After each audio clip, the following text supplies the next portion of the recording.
Oke, saya mau bicara soal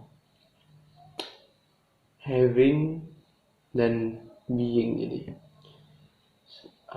having itu bahasa Indonesia memiliki, dan being itu apa ya?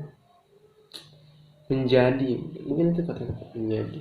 Jadi, tentang perbedaan antara keduanya dan bagaimana keduanya sering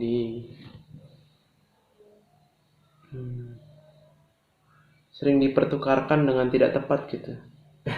Maksudnya apa? Mungkin penjelasan gue setelah ini akan bisa menjelaskan itu ya. Tapi ini ide yang gue dapatkan dari John Vervaeke. Lagi-lagi gue sepertinya ya 1-2 tahun ke belakang salah satu orang yang paling berpengaruh pada diri gue adalah John Vervaeke.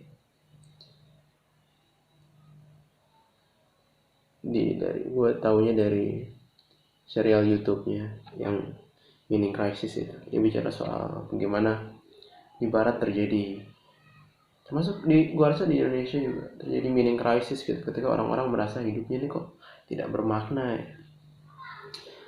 Anyway, itu lain hal. Intinya dalam salah satu lecture-nya itu John Vervaeke itu dia ngomong kalau membahas tentang having need dan being needs gitu, dan perbedaan keduanya. Maksudnya begini, mungkin gua akan mulai dengan menjelaskan having itu apa, yang memiliki itu apa. Having need itu apa, kebutuhan untuk memiliki itu apa. Jadi kebutuhan untuk memiliki itu adalah ya sesimpel kita haus nih, gue haus gitu, saya haus, saya butuh air gitu. Jadi relasi saya dengan air, karena ada air sekarang di hadapan saya, relasi gue dengan air itu adalah relasi gue membutuhkan air gitu, agar menghilangkan rasa haus. Jadi having itu adalah suatu kondisi ketika ada gue, ada saya individu sebagai subjeknya, dan ada benda lain sebagai objeknya. Dalam hal ketika haus mungkin air gitu, yang mana air itu digunakan untuk sebagai alat untuk memuaskan kebutuhan gue gitu. Dan ketika dijadikan alat untuk memuaskan, air itu sebagai sesuatu yang gue butuhkan, dia itu yang gue butuhkan dan gue miliki. Karena itu dalam konteks having ya. Ketika gue bilang gue punya air, itu gue maksudnya adalah air itu cuma alat gitu, sebagai suatu benda yang mati, yang fungsinya hanya untuk kebutuhan gue sendiri. Gue tidak punya kewajiban apa-apa, tidak punya tanggung jawab apa-apa untuk melakukan sesuatu terhadap air gitu. Ngerti nggak? Jadi kayak air itu ada untuk serving gue, tapi gue tidak serving air sama sekali. Artinya tidak ada timbal balik. Ketika relasi gue dengan air adalah relasi having, relasi memiliki, air itu digunakan untuk semaksimal-maksimalnya memuaskan diri gue gitu. Itu maksud dari having. Jadi benda yang gue miliki itu gue anggap sebagai sesuatu yang mati aja, sesuatu yang mati, sesuatu yang tidak punya hak terhadap diri gue. Gue tidak harus melakukan apapun terhadap air itu. Gue tidak harus menghormati air, gue tidak harus meng-treat air sebagaimana apa gitu. Air itu hanya ada untuk memenuhi kebutuhan gue. Gue tidak perlu memenuhi kebutuhan air atau apapun itu relasi having. Jadi relasinya adalah suatu relasi kayak relasi alat gitu, memperalat sesuatu. Bukan cuma air ya, bisa jadi buku gitu. Kayak relasinya adalah gue mengambil sesuatu dari buku nih, tapi gue tidak memberikan apapun kepada buku itu gitu. Sama seperti air kan, air memberikan sesuatu kepada gue tidak memberikan apapun terhadap air. Atau bisa semua hal sebetulnya, bisa pensil, bahkan bisa orang gitu. Yang nanti akan gue bahas juga bahwa mungkin relasi having itu kadang-kadang bisa digunakan untuk relasi yang tidak sehat. Tapi intinya having itu seperti itu. Atau mungkin ini kan idenya sebenarnya bukan dari John Vervaeke, tapi dari Erich Fromm. Dia tuh kayak gue rasa philosopher sih. Dia yang mencetuskan gue rasa, entah pertama kali, gue yakin riak-riaknya sebelumnya pasti sudah ada jauh, tapi kayaknya dia yang merumuskan dia yang come up dengan istilah having dan being. Tapi koreksi kalau salah ya. Tapi dia Intinya dia bilang bahwa the nature of the having mode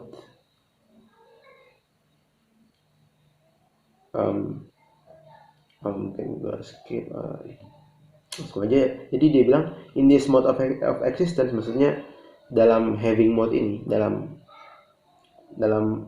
relasi memiliki ini, all that matters is my acquisition of property. Jadi semua yang penting adalah bagaimana caranya gue untuk mengambil sesuatu dari suatu hal yang gue miliki itu, and my unlimited right to keep what I have acquired. Jadi dan hak yang tidak terbatas bagi gue untuk memegang sesuatu yang gue miliki. Jadi ketika gue memiliki sesuatu, relasinya adalah objek itu hanya ada untuk sebagai pemuas bagi diri gue sendiri, dan gue punya hak untuk melakukan apapun terhadap dia. Itu relasi memiliki. Orang lain nggak bisa intervensi. Intinya gue memiliki itu relasi yang semacam itu. Jadi the having mode exclude others. Jadi dia ya udah, yang ada hanya hubungan antara gue gimana memuaskan diri gue saja.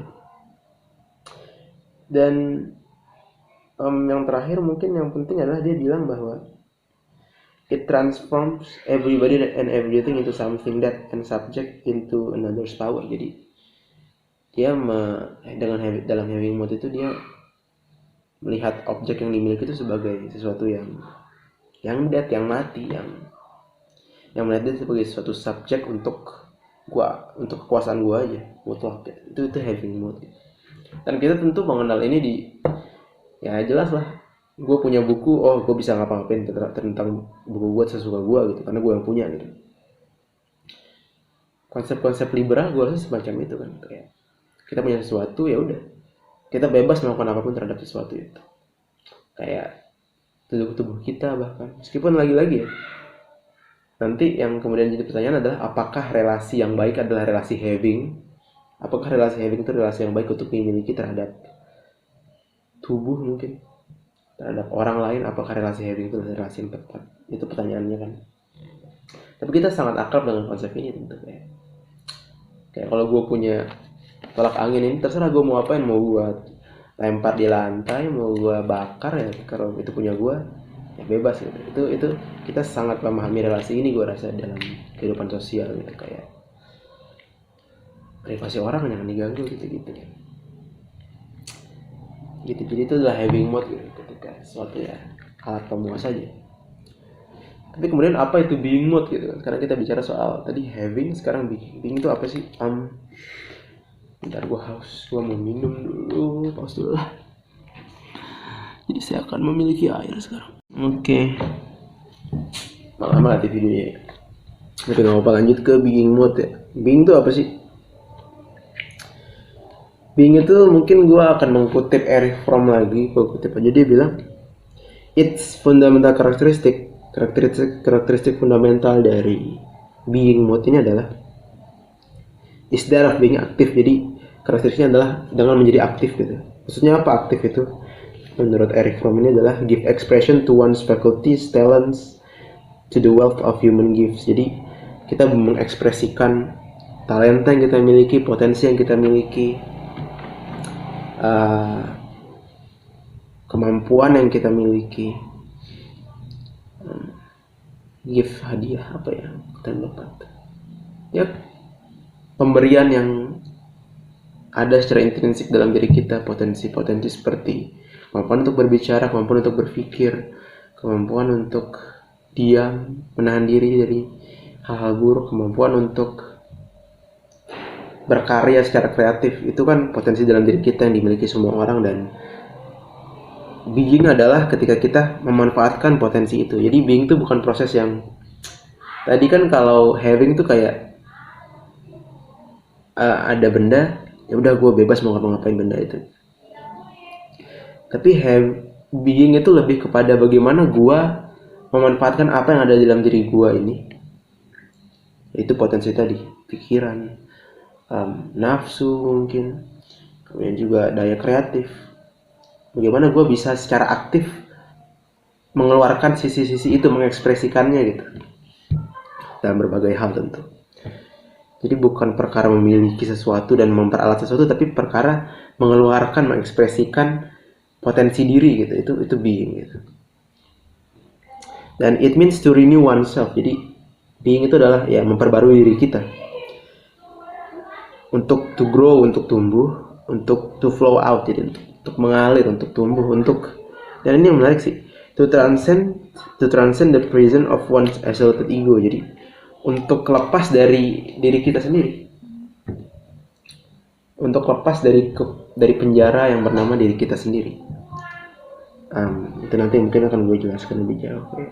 To be interested, to list, to give, gue nggak tahu artinya apa, tapi itu ya, to give, untuk memberi, untuk penasaran, untuk perasaan-perasaan yang gue rasa akan lo dapetin ketika lo berempati sama orang gitu. Ketika lo berempati, salah satunya, ketika lo berempati sama orang, lo kan tadi ya yang dia bilang, lo lepas dari diri lo sendiri, karena ketika lo berempati lo tidak cuma memikirkan diri lo, tapi lo mencoba untuk mengekspan perasaan diri yang sesempit identitas ini saja, identitas diri lo sendiri saja, melebarkan dia menjadi bersama dengan orang lain. Artinya ketika orang lain sedih, lo ikutan sedih. Ketika orang lain senang, lo ikutan senang. Itu kan ketika dalam berempati kan seperti itu ya. Ketika orang lain menderita, ikutan menderita. Artinya orang lain itu sudah seperti diri kita sendiri juga. Artinya yang dinamai diri itu udah lebar, udah bukan ketika seorang berempati, yang dinamai diri itu sudah lebar, udah bukan diri dia sendiri saja, tapi diri orang lain yang dia merasa berempati terhadap mereka gitu. Dan itu bagian dari being gitu. Bagian dari being itu adalah itu, untuk lepas dari diri sendiri. Dan gue harap teman-teman bisa sadari ya bedanya, bahwa being itu adalah tadi ketika orang aktif, ketika misalkan gue memiliki, anggaplah satu objek ya, mungkin yang penting adalah sekarang ngejelasin bedanya having dan being ya, dalam contoh-contoh yang jelas gitu. Misalkan mungkin kalau air susah ya, kalau air ya karena air terlihat seperti emang benda mati, ya udah, relasi yang mungkin paling proper adalah having gitu. Meskipun tidak tepat juga sih, karena ada praktik-praktik seperti, gue lupa di bagian mana di Indonesia, yang kayak laut dilihat sebagai sesuatu yang hidup, memberi berkah kepada laut. Itu kan sebetulnya sangat-sangat bukan relasi yang having, itu relasi yang being sebetulnya. Tapi mungkin itu yang baik sih, yang laut, yang gue rasa ada kebudayaan di Indonesia kayaknya, yang salah satunya kayaknya kayak laut itu dikasih persembahan gitu. Gue lupa persembahan apa, kayaknya memberi apa gitu ke laut gitu. Dan ada aturan-aturan kayak tidak boleh mengambil terlalu banyak dari laut gitu. Itu kan sebetulnya sesuatu yang hubungannya sangat resiprokal, yang sangat timbal balik gitu. Karena kalau hubungan suatu masyarakat dengan laut itu adalah hubungan yang having, nggak ada tuh ceritanya memberi persembahan pada laut, memberi persembahan apapun gitu, nggak ada istilahnya nggak boleh ngambil banyak-banyak dari laut, nggak ada. Kalau relasinya having adalah ya keruk sebanyak-banyaknya, karena laut itu hanyalah alat yang digunakan untuk memuaskan manusia gitu. Tapi ketika relasinya being, relasinya adalah dia melihat laut itu sebagai sesuatu yang juga hidup gitu, sebagai sesuatu yang juga punya hak untuk mendapatkan sesuatu dari kita juga gitu. Itu relasinya gitu. Itu relasi. Itu bagaimana having dan being itu sangat berbeda dalam contoh laut gitu. Kemudian begitu juga dengan contoh misalkan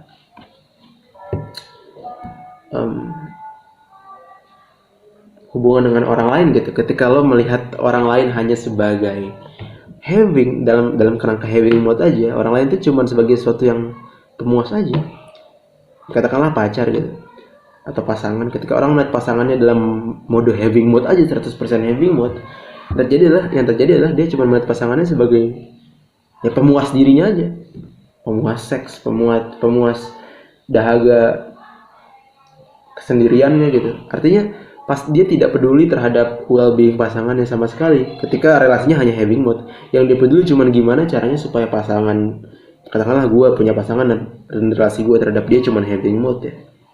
Yang gue lihat dari pasangan gue cuma gimana caranya dia bisa memuaskan diri gue gitu, dari segi apapun. Gimana caranya supaya dia bisa memuaskan gue tidak peduli keadaan dia gimana, yang penting gue puas gitu. itu having mood. Tapi ketika gue be in love with someone, remember, ingat lagi being mood. Ketika gue be in love, ketika gue jatuh cinta pada seseorang, yang ada bukan hubungan having, yang ada tuh gimana caranya gue mengerti dia, dia mengerti gue, gimana gue mempergunakan pikiran, empati, potensi diri gue untuk mengerti dia, dan bagaimana dia mencoba mengerti gue juga. Itu kan hubungan yang resiprokal ya, yang ada dialektika di situ, ada apa ya, ada timbal balik gitu. Bukan cuma bagaimana gue bisa mengeruk dia, tapi bagaimana gue bisa memberi sesuatu pada dia dan dia bisa memberi sesuatu pada gue, dan bagaimana gue mencoba untuk berkembang, untuk memahami dia. Ingat lagi tadi empati,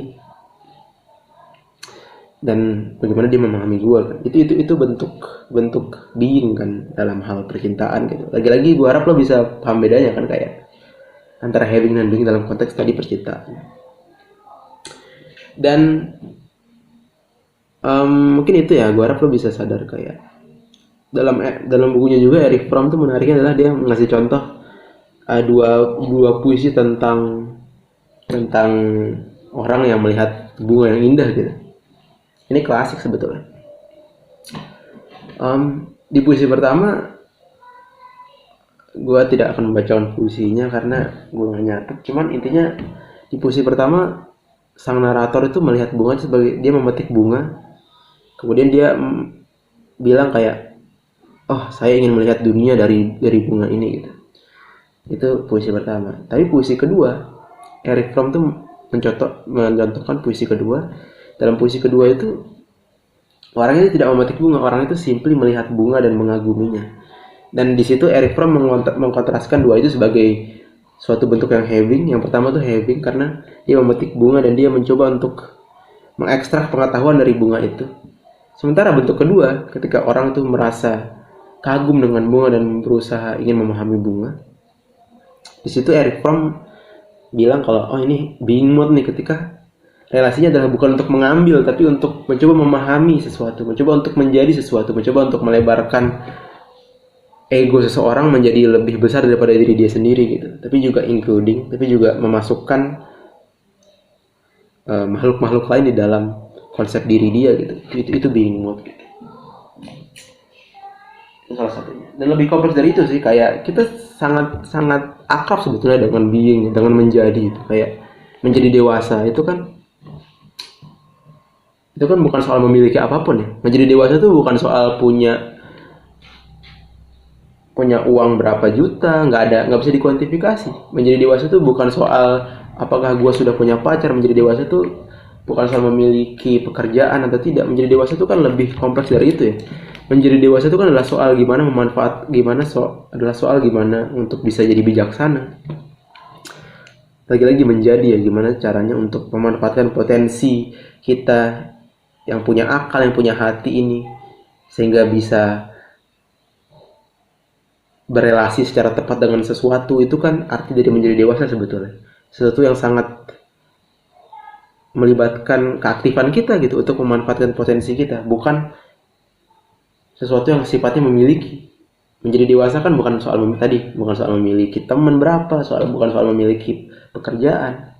Menjadi dewasa itu adalah soal ya itu, memanfaatkan akal pikiran kita dan hati dan segala macam potensi kita untuk bisa punya relasi yang tepat dengan benda, dengan keseharian kita, dengan fenomena di sekitar kita, dengan orang-orang di sekitar kita. Itu kan arti dari menjadi dewasa, dan itu sama sekali bukan relasi memiliki kan.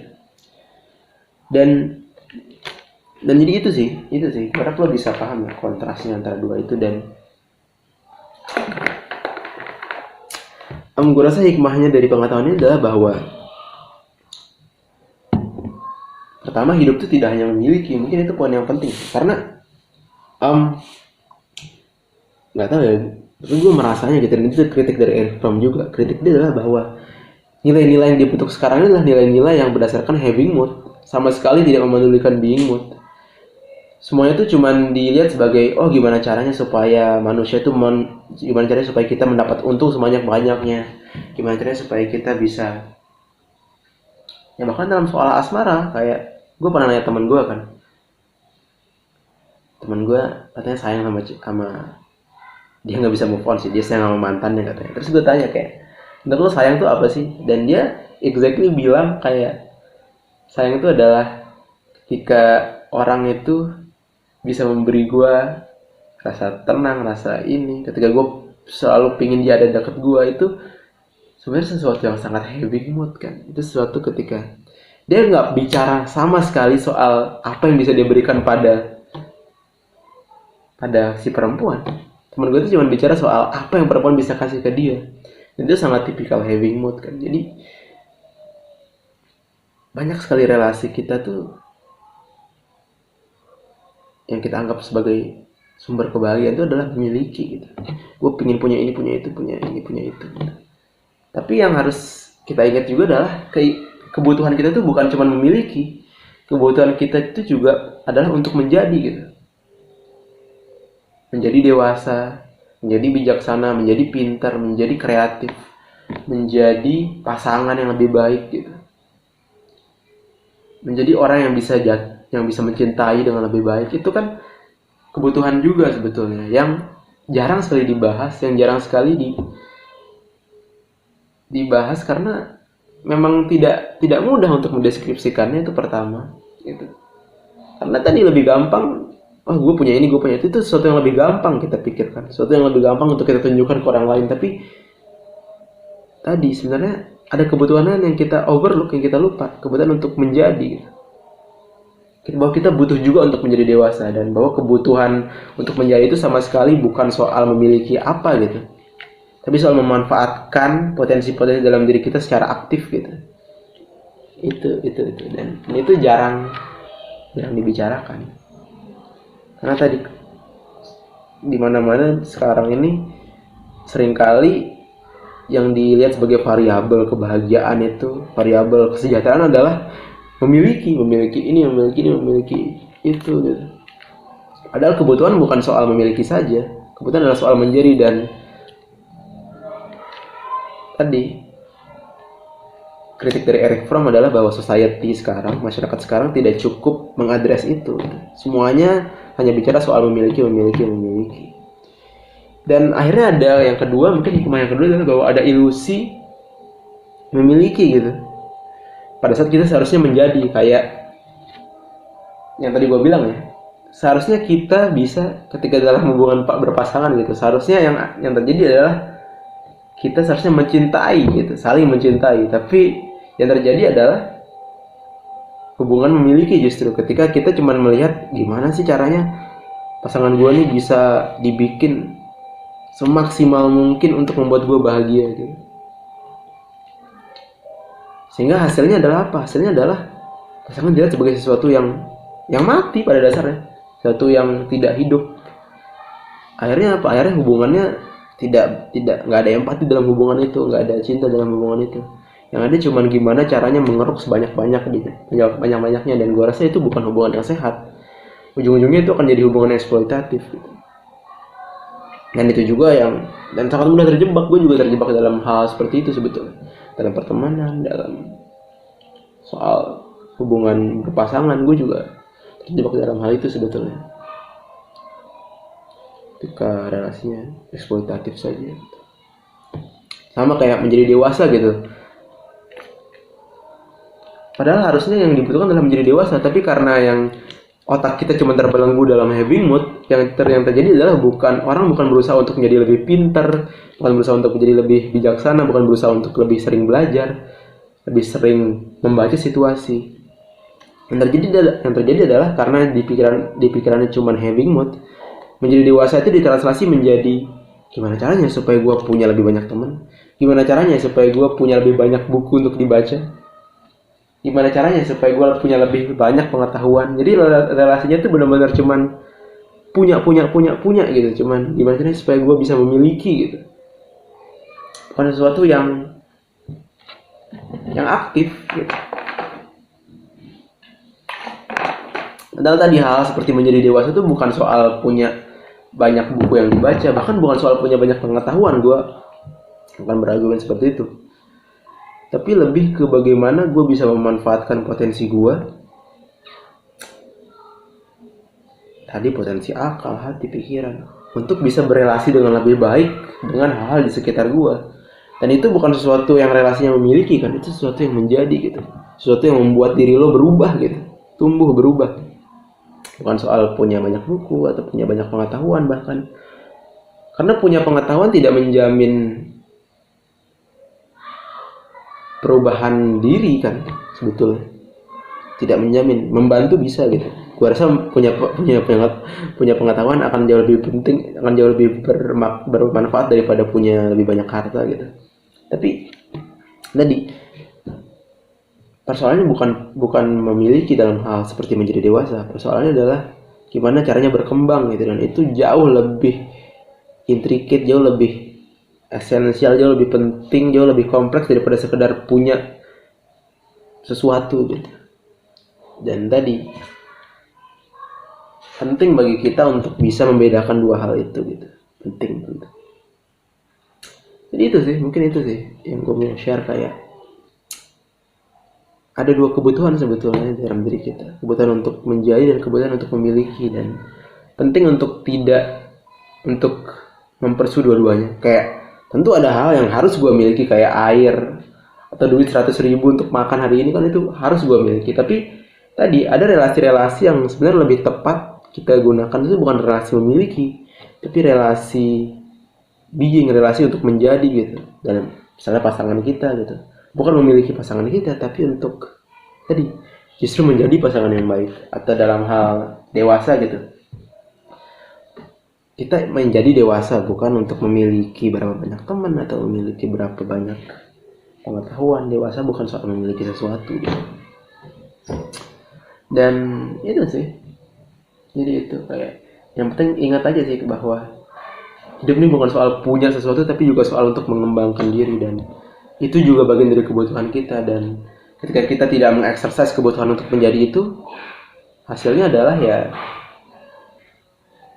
tadi ketidakbahagiaan. Gue rasa ketidakbahagiaan karena ada potensi yang tidak bisa keluar, dan tadi ketika kita memiliki sesuatu pun kita tidak akan pernah puas gitu kan selalu tambah, karena relasinya cuma memiliki bukan menjadi. Sebaliknya kalau menjadi, ya menjadi bijaksana, menjadi cukup, menjadi lebih banyak, lebih pintar bersyukur. Itu kan sesuatu yang ketika kita berhasil menjadi sesuatu, ada perubahan dalam diri kita yang justru membuat diri kita bisa menjadi lebih tenang, lebih cukup. Sementara kalau having mood, kalau kita memiliki sesuatu, cukup itu tidak akan pernah terjadi gitu.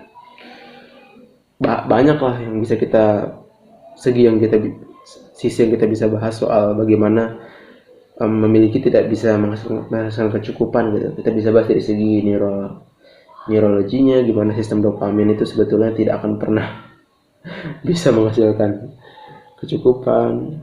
Bahas dari segi filosofinya macam-macam. Cuman intinya itu sih, jangan cuman dapat sesuatu tapi juga jadilah sesuatu gitu. Ini tuh sih, ini tuh. Oke, itu aja.